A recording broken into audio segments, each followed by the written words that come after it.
Magandang araw po mga kapuntos, at sa araw na ito po meron po akong tampok na video para sa inyo at sana ay magustuhan ninyo.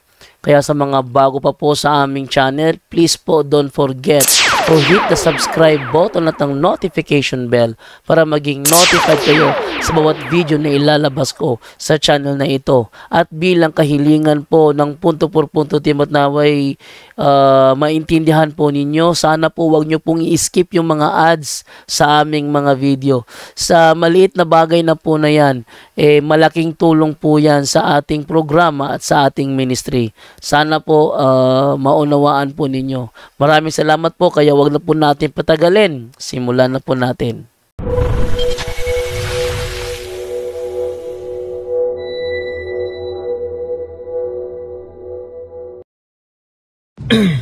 Hello mga kapatid, live muna tayo, no? Ang ganda ng librong ito, marami tayong matutunan. At yung natutunan ko ay share ko naman sa inyo. Quick live lang po tayo.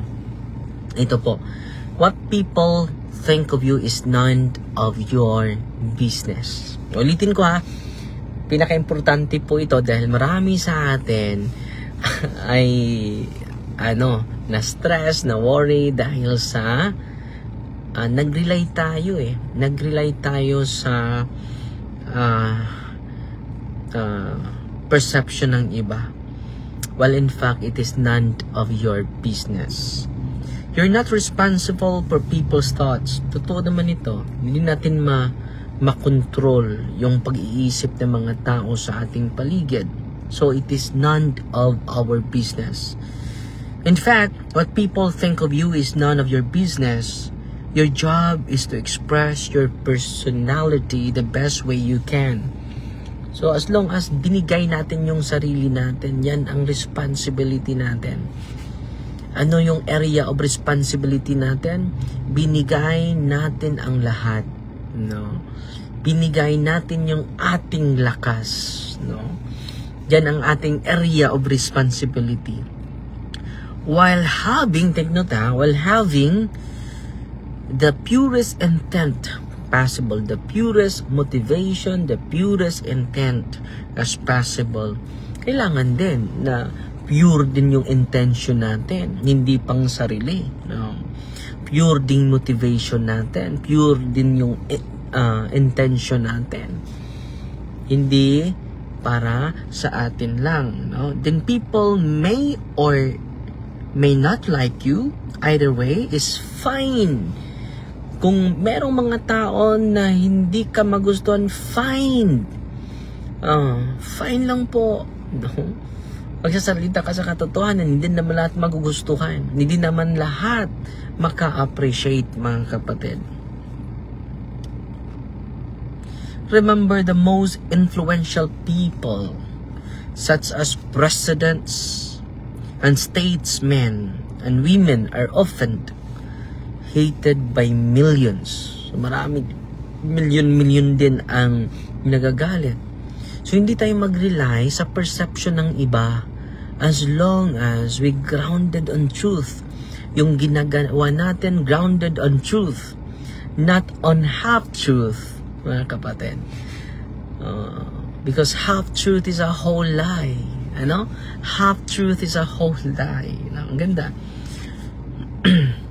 Therefore, take note don't make it your personal mission to change people's image of you, to change people's personal, it is not our personal mission to change their perception about you. Hindi po yan. It will increase your worry, it increase your stress, it will increase your burden, mga kapatid.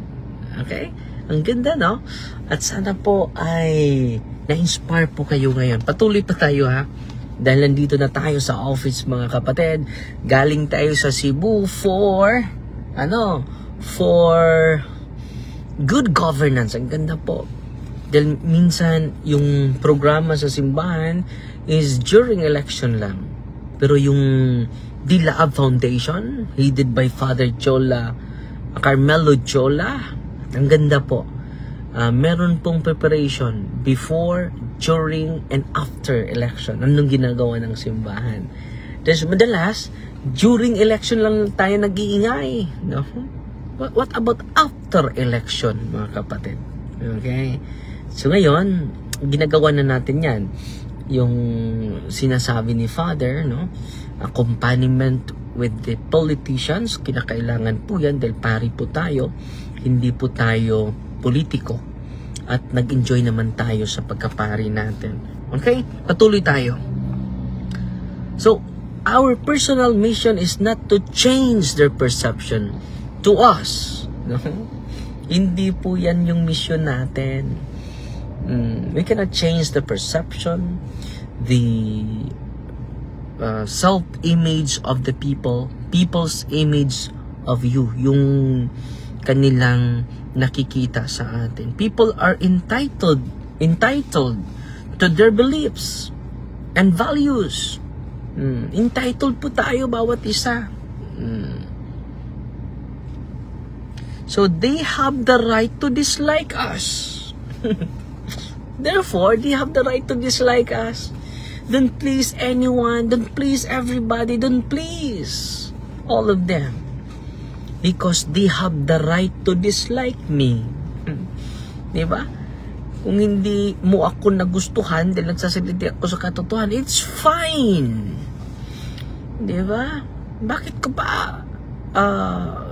ko ba sisirain yung araw ko dahil sa perception ng iba? Diba? Ang ganda. They are free to interpret your actions and behaviors through their own filter, through their own lens. Yan ang nakita niya sa atin, no? Katulad natin, mga kapatid. Iba't iba yung reaction sa ano natin sa ministry. Merong mga pare iba, natatakot yung mga tao dahil ito si Father Darwin. Lagi lang nag-mention ng demonyo. No? Daming mga negatibo. Pero pure yung intention natin eh. Pure yung motivation natin eh. No? Grounded on the Word of God. Yung ginagawa natin, grounded on the truth. Grounded on the clarity of the Word of the Lord. Diba? So nga mga yan, na-bless po tayo. So meron na tayong ongoing construction. Pero hindi tayo matuloy ngayon. No, bukas ina-extend dahil grabe yung ulan. Grabe yung ulan last week po. So yun po next Thursday na po kami maka-transfer doon dahil sa mga ulan. So may mixer na napunta doon pero ang nangyari mga kapatid ay hindi tayo nakabuhos ng marami ng buong area dahil umuulan, no? So humingi ng isang linggong palugit yung ating engineer, Architect Marco, para doon. Okay? Part of your personal growth. Ito po take note part of our personal growth is to accept you don't have to be liked by everybody. Kapag hindi mo i-accept na you cannot please everybody, hindi mo ma-please ang lahat, mga kapatid. When you accept it, it is part of our personal growth. Hindi natin ma-please. Katulad ng nangyari sa election natin sa Valencia. Maraming mga kapitan nagagalit kay Father Darwin. Galit na galit. Pumupunta pa sa ating mahal na obispo. Pero, hindi naman ako galit sa kanila. Hindi ko po mabago yung perception nila sa akin. Hindi ko po mabago yung the personal image about me. Hindi ko po mabago sila. Pero alam ko naman na yung ginagawa ko is not for my personal gain. It is not the political gain. Hindi naman ako tatakbo dahil ang saya bilang buhay pari, mga kapatid. And finally, you can be yourself. Kailangan magpakatotoo ka. Kailangan grounded on truth, yung pagpagkatuo mo. Dahil katulad ni Kristo, yung sinasabi ko, yung prinsipyo ko ay galing sa Ama, hindi po galing sa atin. So, grounded by the truth, mga kapatid. So, part of our personal growth, una, tatanggapin mo na hindi lahat ng tao magugustuhan ka. Pangalawa, be yourself, no? Be yourself always. Yan ang kinakailangan natin, mga kapatid. Okay? Yan lang sa po muna, ha? Pasensya na po. May sacramentals, yes, ngayon. 1 hanggang 2 po. Nagpapasok po ako ngayon. Okay?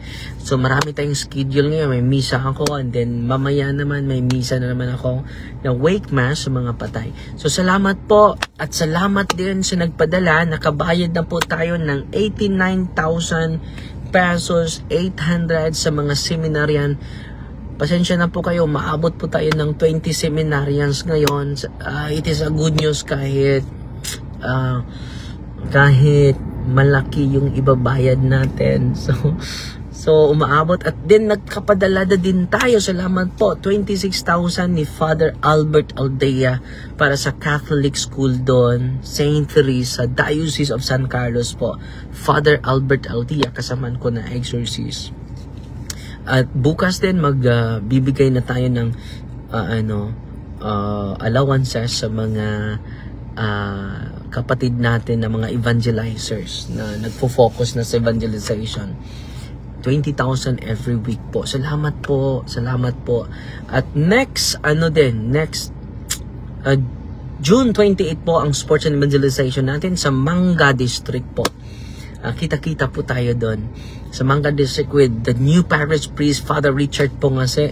Galing po tayo doon sa Tabuan, Gracia, and then siya na din doon sa Pampanga. So yan po, salamat po sa inyo, at salamat din sa star senders natin. Ang Diyos na po magsukli ninyo. Si Mary Helen Polinar Sapra, 50 stars. Si Christy, 100 stars. Si Antonia Rose, bago ito, 50 stars. Si Gina Apatan Dinukot, walang absent yan, no?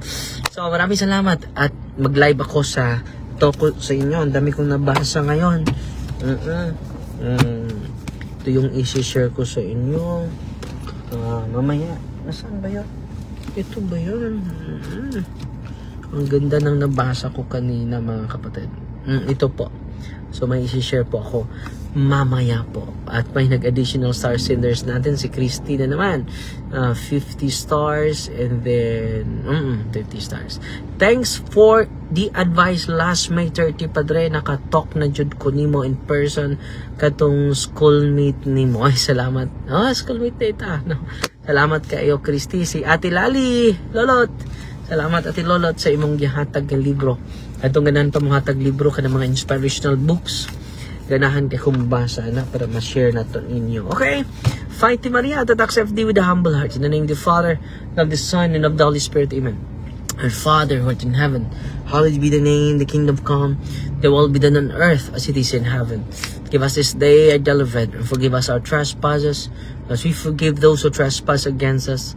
And lead us not into temptation, but deliver us from evil. Amen. Hail Mary, full of grace, the Lord is with you. Blessed are you among women, and blessed is the fruit of the womb, Jesus. Holy Mary, Mother of God, pray for us sinners, now at the hour of our death. Amen. Glory to the Father, to the Son, and to the Holy Spirit. To us in the beginning, is now, and ever shall be, world without end. Amen. In the name of the Father, the Son, and the Holy Spirit. Amen. Fighting Maria, that accept thee with a humble heart po. God bless, God bless, God bless.